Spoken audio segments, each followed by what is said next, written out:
select the Business menu, then Payment Templates.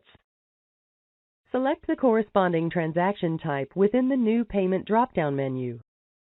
Designate the SEC class code.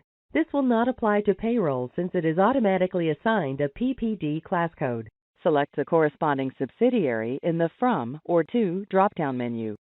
Select the corresponding offset account from the drop-down menu for this transaction. Enter the effective date of the transaction by clicking on the calendar icon and selecting a date. To set up a recurring payment, click the Set Schedule option. Select how often the transaction should repeat. Designate when the transaction should stop.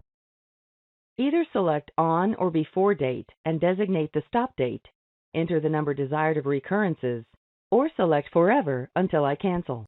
Click Set Recurring Transaction to finish the recurrent setup process.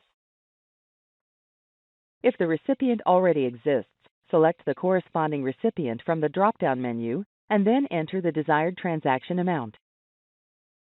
If the recipient has not yet been set up, select the New Recipient link within the drop-down menu. Reference the Recipient Management video if additional details are needed on this step. To add more than one recipient, click the Add Multiple Recipients link and select the desired recipients. Click Add when done.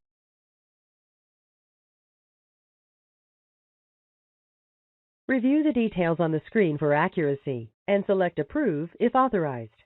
Otherwise, select Draft to initiate the transaction.